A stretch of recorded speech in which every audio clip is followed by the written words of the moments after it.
गुरु रूप गुरु प्यारी साध संगत जीओ, सतगुरां दी बख्शिश की हुई फतेह दी सांझ प्यार नाल करो जी। प्रवानो जी फतेह।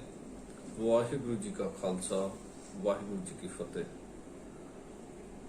अज असी सारे गुरु अर्जन देव महाराज शहीदां दे सरताज बाणी के बोहित पंचम पातशाह दा शहीदी दिहाड़ा रल मिल के मना रहे हैं। उत्थे ही कविता कथाकारवां मंच वालों पंचम पातशाह की शहादत नूं समर्पित एक प्रोग्राम लिखे गए हैं, जिस लड़ी विच गुरु अर्जन पातशाह की शहादत किस तरह हुई अते की मुख कारण सन। इन्हां दे बारे कुछ मिनट विचार आप जी नाल साझे करन दा यतन करांगा। शहीद किसी भी कौम का सरमाया हुंदे हन। शहीद कौम नूं नवां जीवन दिंदे हन। शहीद वो है जो किसी खास कौमी मकसद लई अपने आप को कौम के उपर निछावर कर दे। शहीदां दा खून धर्म का बीज हुंदा है। किसी कवि ने बड़ा शानदार लिखा है, जे किसी कौम की शक्ति वेखनी है कदी गिनो ना उहदे मुरीद किन्ने, करो गिनती ते ला हिसाब वेखो उस कौम विच होए शहीद किन्ने। शेक्सपीयर अंग्रेज राइटर होया, वो लिखदा है, कहंदा डरपोक आदमी अपनी जिंदगी दे विच बार बार मरदा है, पर शूरवीर केवल इक्को वारी मरदा है, उन्होंने बार बार मौत नहीं आउंदी। पश्चिम की धरती के उपर एक संत बादशाह एडमंड होया, उसकी कबर के उपर एक पंक्ति लिखी हुई है जिसका अर्थ है शहीद का खून धर्म का बीज हुंदा है। उस पंक्ति का तर्जमा किसी कवि ने, किसी विद्वान ने किया, शहीद की जो मौत है वो कौम की हयात है, हयात भी हयात है और मौत भी हयात है। मोहम्मद लतीफ एक राइटर होया, गुरु अर्जन देव जी की शहादत को द ग्रेट टर्निंग पॉइंट करके लिखदा, एक नवा मोड़ कौम दे विच लै आना गुरु अर्जन पातशाह की शहादत। वो कहता गुरु अर्जन पातशाह के सिद्धांतां ने मनुखता नूं जिथे जिंदगी जीउण की जाच सिखाई, जीउणा किस तरह जिंदगी दे विच, ते गुरु अर्जन पातशाह की शहादत ने नाल ये भी गल सिखाई कि तू मरना किस तरह है, शहादत किस तरह देनी है, शहीद किस तरह होना। द ग्रेट टर्निंग पॉइंट, कौम दे विच एक नवा मोड़, कौम दे विच एक नवा इनकलाब लैके आना, एक गुरु अर्जन पातशाह की शहादत सिखाउंदी है। गुरु अर्जन देव पातशाह की शहादत दे मुख कारण जिहड़े मन्ने जाते हैं, सब तो पहला पृथ्वी चंद की ईरखा, दूसरा चंदू की लड़की की शादी का रिश्ता मोड़ देना। विरोधियों ने यह गल पाउंदी नहीं सी।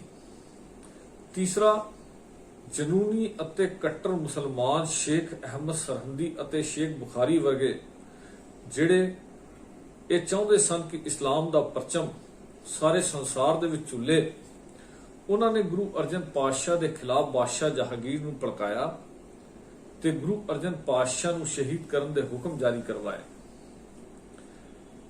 कई कवि जन जिहड़े गुरु अर्जन पातशाह दे कोल, जिसरे गुरु अर्जन पातशाह ने रामसर सरोवर के कंढे बैठ के भाई गुरदास जी कोलों गुरु ग्रंथ साहब की भीड़ तैयार करवाई, कान्हा वर्गे, पीलू, छज्जू, शाह हुसैन वर्गे गुरु अर्जन पातशाह दे कोल अपनियां रचनावां लैके आए। सच्चे पातशाह साडी इस बाणी नूं, साडी इस रचना नूं गुरु ग्रंथ साहब महाराज दे अंदर दर्ज करो। गुरु अर्जन पातशाह ने उन कवि दीयां रचनावां नूं बाणी दे नाल तालमेल ना खांदियां होया, सिद्धांतां दे उपर खरी ना जानदियां होया उस बाणी नूं गुरु ग्रंथ साहब महाराज दे अंदर दर्ज करन तो ना दे दित्ती। उन्होंने जाके बादशाह जहांगीर दे कन भरे।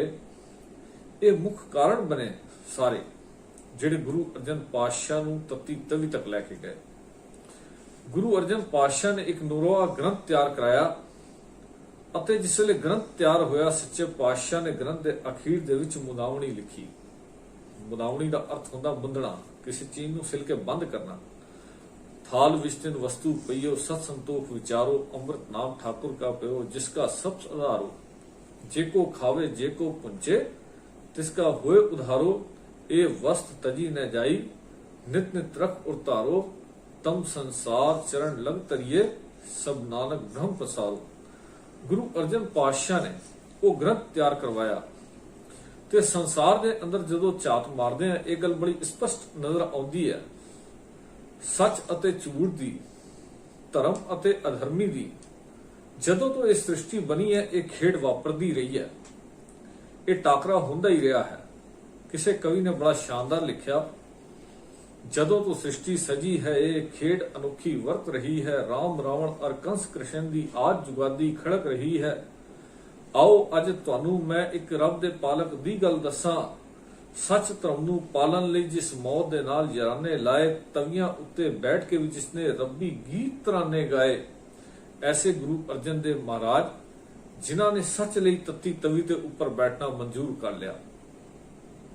किसे कवि ने बड़ा शानदार लिखिया, कहंदा जदों डुलदा खून शहीदां दा, तस्वीर बदलदी कौमां दी। ਜਦੋਂ ਡੁੱਲਦਾ ਖੂਨ ਸ਼ਹੀਦਾਂ ਦਾ, ਤਕਦੀਰ ਬਦਲਦੀ ਕੌਮਾਂ ਦੀ। ਰੰਬੀਆਂ ਨਾਲ ਖੋਪੜ ਲੱਦੇ ਜਦ ਤਕਦੀਰ ਬਦਲਦੀ ਕੌਮਾਂ ਦੀ। ਗੁਰੂ ਅਰਜਨ ਪਾਤਸ਼ਾਹ ਦੀ ਸ਼ਹਾਦਤ ਨੇ ਕੌਮ ਦੀ ਤਕਦੀਰ ਤੇ ਕੌਮ ਦੀ ਤਸਵੀਰ ਬਦਲ ਕੇ ਰੱਖ ਦਿੱਤੀ। ਗੁਰੂ ਅਰਜਨ ਪਾਤਸ਼ਾਹ ਨੂੰ ਇਹ ਗੱਲ ਮਹਿਸੂਸ ਹੋਈ ਕਿ ਹੁਣ ਮੇਰੀ ਸ਼ਹਾਦਤ ਹੋਣੀ ਹੈ। ਕੇਸਰ ਸਿੰਘ ਦੇ ਅਨੁਸਾਰ ਗੁਰੂ ਹਰਗੋਬਿੰਦ ਪਾਤਸ਼ਾਹ ਦੀ ਬਾਹਾਂ ਗੁਰੂ ਪਾਤਸ਼ਾਹ ਨੇ ਸਿੱਖਾਂ ਨੂੰ ਫੜਾਈ ਅਤੇ ਇਹ ਬਚਨ ਕਹੇ ਸਨ, ਸਾਡਾ ਲੱਗੇਗਾ ਸ਼ੀਸ਼ ਹੁਣ ਨਿਸ਼ਚਾ ਆਇਆ। ਅਸੀਂ ਹੋਇਆਂ ਤੁਰਕਾਂ ਵਿੱਚ ਜਾਣਾ, ਉਹਨਾਂ ਕਰਨੀ ਹੈ ਉੱਜਤ। ਸ਼ਰੀਰ ਹੈ ਛੁਟਣਾ ਸ਼ੰਸ਼ਾ ਨਹੀਂ ਕੋਈ, ਰਜਾਏ ਖਾਵੰਦੀ ਹੈ ਇਸ ਤਰ੍ਹਾਂ ਹੋਈ। ਗੁਰੂ ਅਰਜਨ ਪਾਤਸ਼ਾਹ ਗੁਰੂ ਹਰਗੋਬਿੰਦ ਪਾਤਸ਼ਾਹ ਨੂੰ ਤਖਤ ਦੇ ਉੱਪਰ ਸ਼ੋਭਾਇਮਾਨ ਕਰਦੇ ਨੇ ਅਤੇ ਆਪ ਸ਼ਹਾਦਤ ਦਾ ਜਾਮ ਪੀਣ ਦੇ ਵਾਸਤੇ ਲਾਹੌਰ ਦੀ ਧਰਤੀ ਤੇ ਆਪ ਚੱਲ ਕੇ ਜਾਂਦੇ ਨੇ। 5 ਸਿੱਖ ਗੁਰੂ ਅਰਜਨ ਪਾਤਸ਼ਾਹ ਦੇ ਨਾਲ ਗਏ। ਗੁਰੂ ਪਿਆਰ ਵਾਲਿਓ, ਗੁਰੂ ਅਰਜਨ ਪਾਤਸ਼ਾਹ ਨੂੰ ਯਾਸਾ ਦੇ ਕਾਨੂੰਨ ਦੇ ਹੇਠ ਸ਼ਹੀਦ ਕਰਨ ਦਾ ਹੁਕਮ ਜਾਰੀ ਕੀਤਾ ਗਿਆ। ਇਹ ਯਾਸਾ ਦਾ ਕਾਨੂੰਨ ਕੀ ਹੈ? ਯਾਸਾ ਦਾ ਕਾਨੂੰਨ ਚੰਗੇਜ਼ ਖਾਨ ਨੇ ਤਿਆਰ ਕੀਤਾ ਸੀ। ਸ਼ਹੀਦ ਹੋਣ ਵਾਲੇ ਦੇ ਸਰੀਰ ਦੇ ਖੂਨ ਦਾ ਇੱਕ ਵੀ ਤੁਪਕਾ ਧਰਤੀ ਦੇ ਉੱਪਰ ਨਾ ਡਿੱਗੇ, ਇਹ ਯਾਸਾ ਦਾ ਕਾਨੂੰਨ ਸੀ। ਇਸ ਕਾਨੂੰਨ ਦੇ ਹੇਠ ਗੁਰੂ ਅਰਜਨ ਪਾਤਸ਼ਾਹ ਨੂੰ ਤੱਤੀ ਤਵੀ ਤੇ ਬੈਠ ਕੇ ਤੱਤੀ ਰੇਤ ਸ਼ੀਸ਼ ਵਿੱਚ ਪਾ ਕੇ ਦੇਗ ਦੇ ਉਬਾਲੇ ਦੇ ਕੇ ਸ਼ਹੀਦ ਕਰਨ ਦਾ ਹੁਕਮ ਜਾਰੀ ਹੋਇਆ। ਇਸੇ ਤਰ੍ਹਾਂ ਕੀਤਾ ਗਿਆ।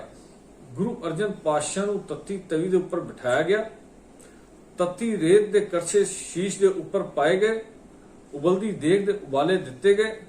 ਅਨੇਕ ਤਸੀਹੇ ਦੇ ਕੇ ਗੁਰੂ ਅਰਜਨ ਪਾਤਸ਼ਾਹ ਨੂੰ ਸ਼ਹੀਦ ਕੀਤਾ ਜਾਣ ਲੱਗਾ। ਸਾਈਂ ਮੀਆਂ ਮੀਰ ਨੂੰ ਖਬਰ ਲੱਗੀ ਹੈ। ਸਾਈਂ ਮੀਆਂ ਮੀਰ ਦੌੜਦਾ ਹੋਇਆ ਗੁਰੂ ਅਰਜਨ ਪਾਤਸ਼ਾਹ ਦੇ ਕੋਲ ਆਂਦਾ ਹੈ, ਕਹਿੰਦਾ ਸੱਚੇ ਪਾਤਸ਼ਾਹ ਹੁਕਮ ਕਰੋ, ਮੈਂ ਦਿੱਲੀ ਅਤੇ ਲਾਹੌਰ ਸ਼ਹਿਰ ਦੀ ਇੱਟ ਦੇ ਨਾਲ ਇੱਟ ਖੜਕਾ ਕੇ ਰੱਖ ਦਿਆਂ। ਮੈਂ ਦਿੱਲੀ ਅਤੇ ਲਾਹੌਰ ਸ਼ਹਿਰ ਨੂੰ ਉਜਾੜ ਕੇ ਰੱਖ ਦਿਆਂ, ਜਿਸਨੇ ਮੇਰੇ ਹਰਮਨ ਪਿਆਰੇ ਮੇਰੇ ਦਿਲ ਦੇ ਰਾਜੇ ਦੁਲਾਰੇ ਗੁਰੂ ਅਰਜਨ ਪਾਤਸ਼ਾਹ ਨੂੰ ਤੱਤੀ ਤਵੀ ਦੇ ਉੱਪਰ ਬਿਠਾਇਆ। ਸੱਚੇ ਪਾਤਸ਼ਾਹ ਮੈਂ ਦਿੱਲੀ ਅਤੇ ਲਾਹੌਰ ਦੀ ਇੱਟ ਦੇ ਨਾਲ ਇੱਟ ਖੜਕਾ ਕੇ ਰੱਖ ਦਿਆਂ। ਚਾਰੋਂ ਤਰਫ ਅੱਗ ਵਰਸੇ ਸੇਕ ਸੀ ਤਨਸਾਰ ਦਾ, ਛਾਲੇ ਛਾਲੇ ਹੋ ਗਿਆ ਜੁੱਸਾ ਸੱਚੀ ਸਰਕਾਰ ਦਾ। ਸਾਈਂ ਮੀਆਂ ਮੀਰ ਡਿੱਠਾ ਹਾਲ ਆਜਦ ਯਾਰ ਦਾ, ਹੋ ਕੇ ਵਿਆਕੁਲ ਰੋ ਪਿਆ ਚੀਕ ਤੇ ਢਾਈ ਮਾਰਦਾ। ਕਿਹਾ ਸਤਿਗੁਰ ਮੀਆਂ ਛੋਡੋ ਪ੍ਰੀਤੀ ਚਾਮ ਸੇ, ਕਿਆ ਹੁਆ ਤਨ ਤਪ ਰਹਾ मन शांत है हर नाम से। साईं मियां मीर मेरा ना उस परमात्मा दे नाम नाल शीतल हो गया है, मेरा मन मेरा तन उस परमात्मा दे नाम नाल शीतल हो गया है। साईं मियां मीर जितने इस तन पर पड़ेंगे छाले, मेरे सिख होंगे उतने ही सिदक वाले। गुरु अर्जन पातशाह ने जिस वेले कहा ते साईं मियां मीर अगों सवाल करता है, कहता सच्चे पातशाह इस शरीर नूं गालन दे विच, इस शरीर नूं कष्ट देण दे विच, इस शरीर नूं दुख देण दे विच किहड़े उद्देश्य दी पूर्ति हुंदी है? ते गुरु अर्जन पातशाह ने जवाब दिता सी, साईं मियां मीर जिस तरीके दे नाल कलम नूं घड़ के धरती दे विच बीज दिओ, ਉਹਦੇ ਵਿੱਚੋਂ ਫਲ ਵੀ ਪੈਦਾ ਹੁੰਦੇ ਨੇ, ਫੁੱਲ ਵੀ ਪੈਦਾ ਹੁੰਦੇ ਨੇ, ਨਵਾਂ ਦਰਖਤ ਨਿਕਲਦਾ ਹੈ। ਇਸੇ ਤਰ੍ਹਾਂ ਸਾਡੀ ਸ਼ਹਾਦਤ ਤੋਂ ਬਾਅਦ ਕੌਮ ਦੇ ਵਿੱਚ ਮਰਜੀਵੜੇ ਪੈਦਾ ਹੋਣਗੇ। ਕੌਮ ਦੇ ਵਿੱਚ ਉਹ ਸੂਰਬੀਰ ਯੋਧੇ ਪੈਦਾ ਹੋਣਗੇ ਜਿਹੜੇ ਕੌਮ ਦੇ ਉੱਪਰ ਆਪਣੇ ਆਪ ਨੂੰ, ਆਪਣੀਆਂ ਜਾਨਾਂ ਨੂੰ ਕੁਰਬਾਨ ਕਰ ਦੇਣਗੇ। ਗੁਰੂ ਅਰਜਨ ਪਾਤਸ਼ਾਹ ਨੇ ਇਹ ਬਚਨ ਕਹੇ ਤੇ ਪਾਂਦੀ 99 ਲਿਖਦਾ, ਉਹ ਕਹਿੰਦਾ, ਉਹ ਦੁਨੀਆ ਦੇ ਲੋਕੋਂ ਜਿਹਦੇ ਸ਼ੀਸ਼ ਤੇ ਕਦੀ ਸੀ ਕਲਸ਼ ਝੁਲਦੇ, ਗਰਮ ਬਾਲੂ ਦੇ ਕੜਛੇ ਪੁਆਰਿਆ ਸੀ, ਕਈ ਪਹਿਰ ਅੰਗਿਆਰਿਆਂ ਦੀ ਸੇਜ ਬਹਿ ਕੇ ਸ਼ਾਂਤ ਮਈ ਦੇ ਪੂਰਨੇ ਪਾਰਿਆ ਸੀ। ਉਹ ਖਾ ਕੇ ਦੇਗ ਦੇ ਵਿੱਚ ਉਬਾਲਿਆਂ ਨੂੰ ਫਿਰ ਵੀ ਸਤਨਾਮ ਵਾਹਿਗੁਰੂ ਗਾ ਰਿਹਾ ਸੀ। ਉਹ ਕਹਿਣਾ ਸੌਖਾ ਤੇ ਸੁਣਨਾ ਵੀ ਬਹੁਤ ਸੌਖਾ, ਔਖੀ ਗੱਲ ਹੈ ਅਮਰ ਕਮਾਉਣ ਵਾਲੀ, ਇਹ ਤਾਂ ਆਤਮਾ ਹੀ ਕੇਵਲ ਰੱਬ ਦੀ ਸੀ, ਤਤੀ ਤਵੀ ਤੇ ਸੁਖਮਨੀ ਗਾਉਣ ਵਾਲੀ।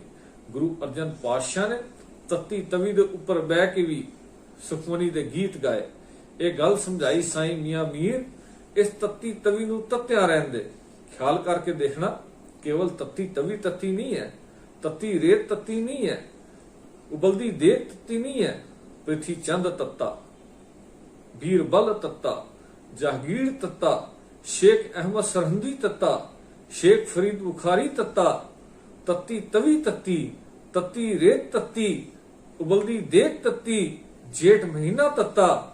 ਜੇ ਸ਼ਾਂਤ ਨੇ ਤੇ ਗੁਰੂ ਅਰਜਨ ਪਾਤਸ਼ਾਹ ਸ਼ਾਂਤ ਨੇ, ਜਿਹੜੇ ਤਤੀ ਤਵੀ ਤੇ ਬਹਿ ਕੇ ਵੀ ਇਹ ਗੱਲ ਗਾ ਰਹੇ ਨੇ, ਤੇਰਾ ਕੀਆ ਮਿੱਠਾ ਲਾਗੇ, ਹਰ ਨਾਮ ਪਦਾਰਥ ਨਾਨਕ ਮੰਗੇ। ਗੁਰੂ ਅਰਜਨ ਪਾਤਸ਼ਾਹ ਸ਼ਹੀਦ ਕੀਤਾ ਗਿਆ।